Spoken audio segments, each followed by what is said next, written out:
دو لوگ بیٹھے تھے نا حرم مکہ میں، ایک صاحب کہہ رہے تھے کہ میرے اوپر وہ بدر میں جو قتل ہو گئے کفار، ان کا ذکر چل رہا تھا، تو دونوں گفتگو کر رہے تھے بدر میں ہمارے اتنے لوگ مسلمانوں نے مار دیے۔ تو ایک ان میں کہنے لگے کہ اگر میرے اوپر قرض نہ ہوتا اور میرے چھوٹے چھوٹے بچے نہ ہوتے تو میں تو تلوار لے کے جاتا اور مدینہ شریف جا کے معاذ اللہ بدلہ لے آتا۔ دوسرا کہنے لگا میں دیتا ہوں نا تیرے بچوں کا خرچہ بھی اور میں تیرا قرضہ بھی اتارتا ہوں، تو جا۔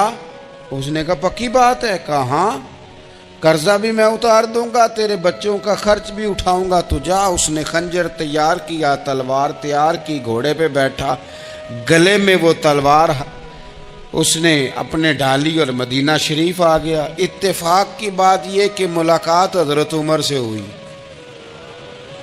جناب عمر کہنے لگے مجھے تیری نیت ٹھیک نہیں لگتی، پکڑا کدھر آئے ہو؟ کہنے لگا میں تو بدر کے قیدیوں کے بارے میں بات کرنے آیا۔ فرمایا تلوار لے کے چل، تجھے حضور کے پاس لے کے جاتا ہوں۔ نبی کریم کی بارگاہ میں لے گئے تو حضور فرمانے لگے کیسے آئے ہو؟ کیسے آنا ہوا؟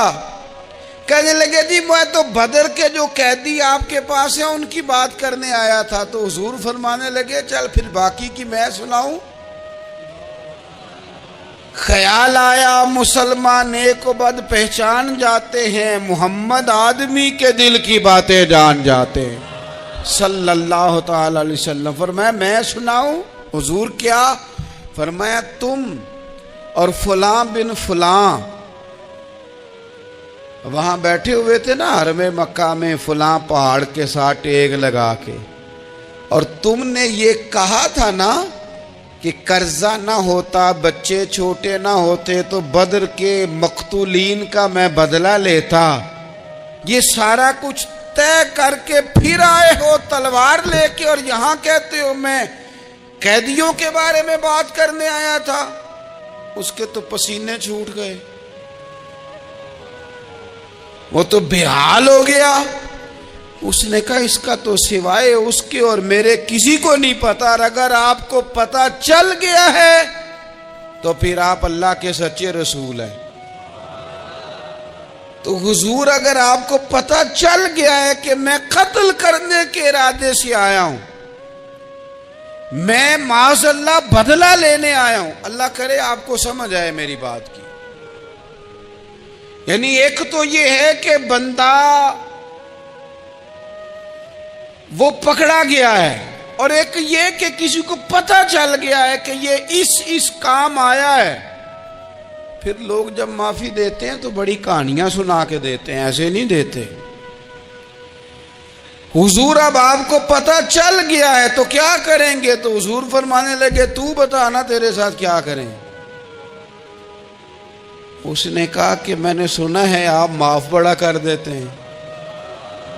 یعنی یہ گھر سے کو پیار کرنے نہیں آیا، پھولوں کا گلدستہ لے کے نہیں آیا، تلوار لے کے آیا، لیکن یہ میرے محبوب کا حوصلہ ہے، اور آیا بھی عین مسلمانوں کے بیچ ہے، جو چاہیں اس کے ساتھ کر سکتے ہیں۔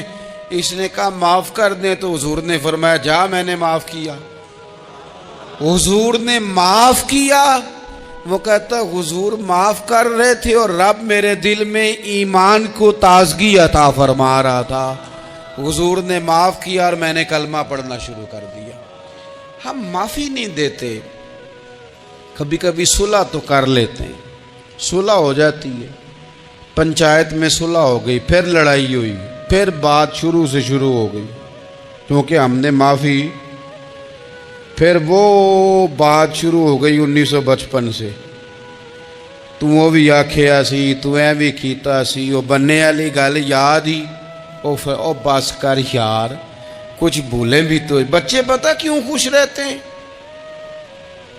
آپ کو پتہ ہے بچے کیوں خوش رہتے ہیں؟ بچوں کو بات بھول جاتی ہے، اس لیے بچے، اماں نے ادھر 2 تھپڑ مارے 3-4 منٹ پہلے، اور اگلے 5 منٹ میں اماں نے پھر ماتھے کا بوسہ لیا تو بھول گئی بات۔ اللہ کرے کوئی تھوڑے تھوڑے بچے بھی بن جائیں۔ یہ جو بہتے سیانے ہیں نا، ان کا بھی اللہ ہی حافظ ہے، عقل زیادہ آ گئی ہے نا۔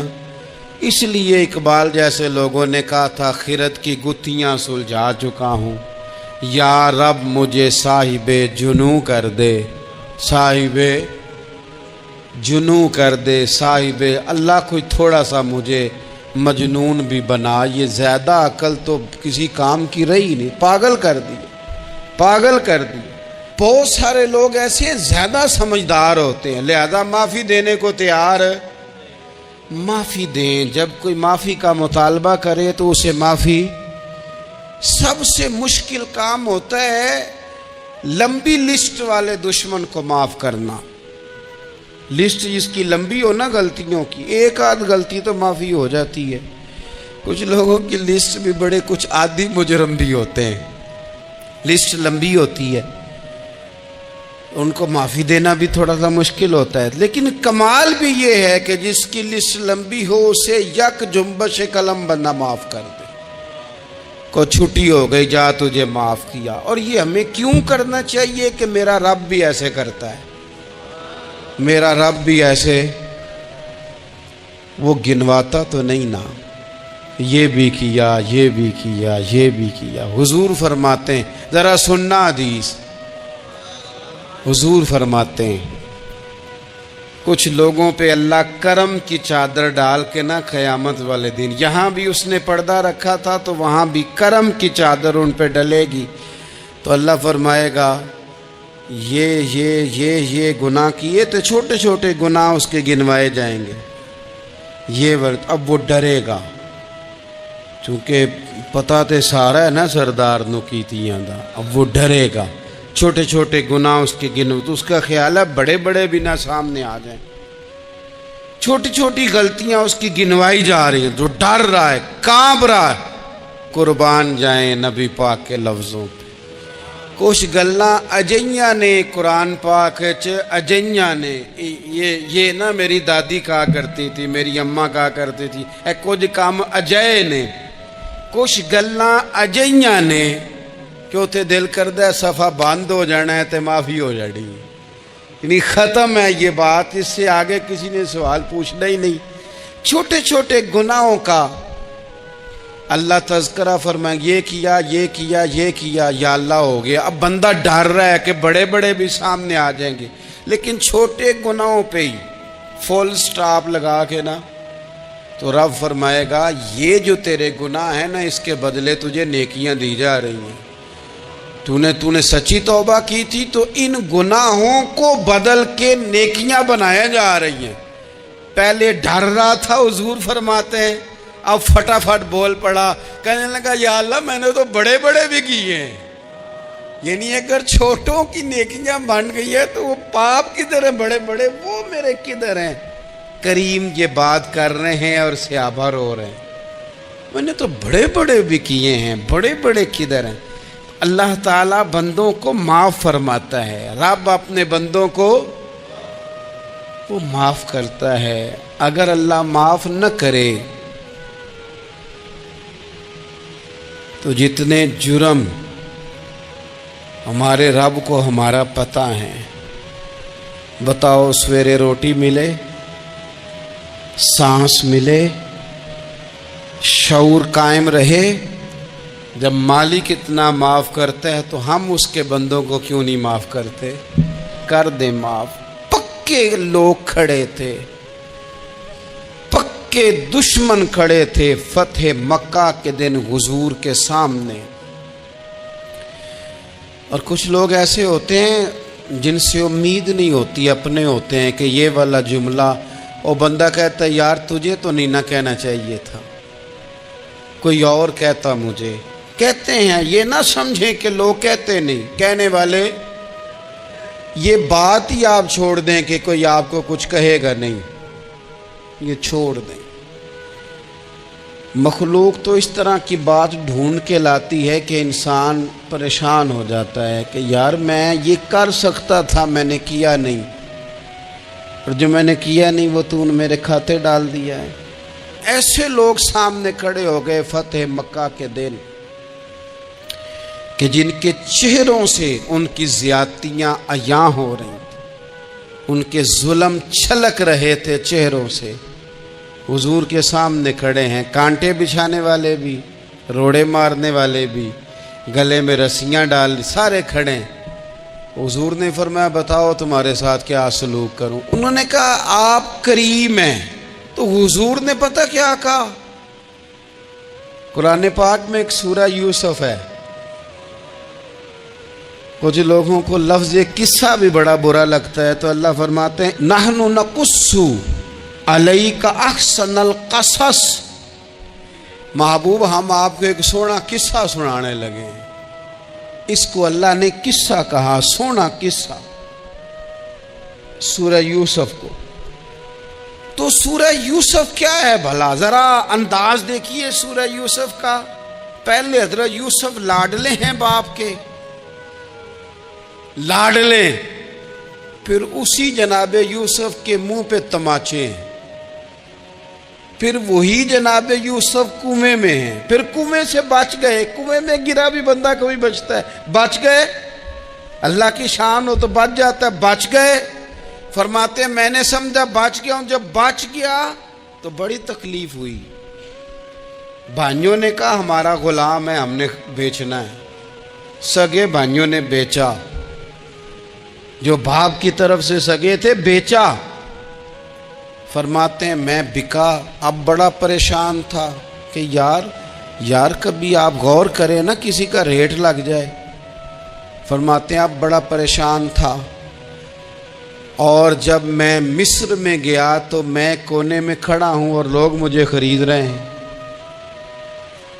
محبت میں یہ قصہ سنانا تو آسان ہے کہ بی بی اٹی لے کے آ گئی تھی، پر جو بیکرا ہے اس کا بھی تو حال دیکھو نا کیا ہے، اس کا ریٹ لگ رہا ہے، یہ بھی تو بڑی۔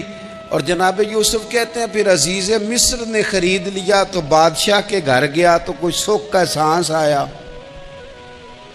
یہ حضرت یوسف ہیں، یہ لاڈلے ہیں۔ فرماتے ہیں سکھ کا سانس لیا ہی تھا کہ جناب زلیخا نے الزام لگایا، اور وہ غلطی معاذ اللہ جس کا تصور بھی نہیں، اس کی پاداش میں سالوں جیل کاٹا۔ لیکن خدا کی حکمت ہے نا، اللہ کا کرم ہے نا، جس ملک کے وہ قیدی تھے رب نے اسی ملک کا حکمران بھی بنا دیا۔ یہ اللہ کی حکمت ہے نا، تقاضے ہیں نا۔ صبح کے تخت نشین شام کے مجرم ٹھہرے، ہم نے پل بھر میں نصیبوں کو بدلتے دیکھا۔ وہ جو چاہے جب چاہے کر دے۔ تو جب وہی بھائی مجبور ہو کر سوالی بن کر سامنے آئے ہیں، پتہ کیا ہوتا ہے، بندہ معاف کر دیتا ہے، بہت سارے لوگ معاف کرتے ہیں، پر کہانیاں سنا کے پتہ جے نہ ادوں کی آکھیا سا جے، پتہ جے نہ ادوں کی کیتا سا جے، پھر پتہ جے نہ تسی اے بھی آندے سو، یہ ساری کہانیاں سنا کے۔ لیکن حضرت یوسف کے سامنے کھڑے ہو گئے، جناب یوسف نے بات چھیڑی کوئی نہیں، فرمایا تم سے بات ہی کوئی کرنی، جاؤ تمہیں سارا کچھ معاف کیا۔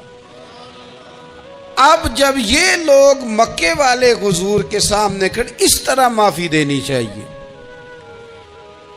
یہ جب سامنے کھڑے ہوئے تو حضور نے فرمایا پتہ ہے تمہارے ساتھ کیا سلوک کرنے والا ہوں؟ کہا حضور نہیں۔ فرمایا وہی جو جناب یوسف نے بھائیوں کے ساتھ کیا تھا، پچھلا صفحہ پلٹنا ہی کوئی نہیں، جاؤ تمہیں معاف کیا، جاؤ تمہیں معاف کیا، جاؤ تمہیں معاف کیا۔ اور صرف معاف نہیں کیا، ساتھ عزت بھی دی۔ سب سے زیادہ مقابلے تو حضرت ابو سفیان نے کیے تھے نا، آخر تک وہ آئے تھے، آج وہ کلمہ پڑھ رہے ہیں، سردار ہیں، کلمہ پڑھ رہے ہیں، تو نبی پاک نے صرف معافی نہیں دی، عزت بھی دی۔ فرمایا جناب ابو سفیان چونکہ اب مسلمان ہو گئے ہیں، میں سب کو معاف کرتا ہوں، جو اپنا اندر سے دروازہ بند کر لے اسے بھی معاف کرتا ہوں، اور جو ابو سفیان کی حویلی میں آ جائے اسے بھی معاف کر دوں گا۔ تو ابو سفیان وہ کہتے میں حیران ہی ہو گیا کہ اتنی بڑی بات، معافی بھی دی اور ساتھ عزت بھی دی۔ تو آج جو سبق آپ کی خدمت میں نے عرض کیا ہے، اس کو آپ امید ہے یاد رکھیں گے۔ ایک تو یہ کہ معافی مانگ لیں، اگر کسی جگہ ہمارا معافی مانگنا اگر ہم سمجھتے ہیں، ہمارا دل ضمیر گواہی دیتا ہے کہ مجھے معافی مانگنی چاہیے تو معافی مانگے، اور دوسرا پھر معافی دیں بھی، اور معافی دیں، سیاسی صلح نہ کریں، معافی دیں تو پھر واقعہ ہی دیں، دل سے دیں۔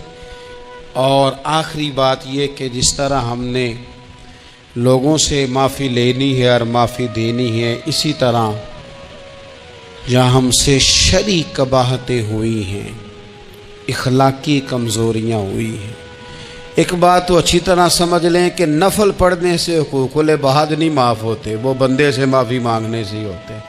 ساری رات کو بندہ تسبیح پڑھے اور کہے کہ میں نے اماں کی نافرمانی کیا تو معافی ہو جائے گی، نہیں، وہ اماں ہی معاف کرے گی تو معافی ہوگی، وہ ابا ہی معاف کرے گا تو پھر ہی معافی ہوگی۔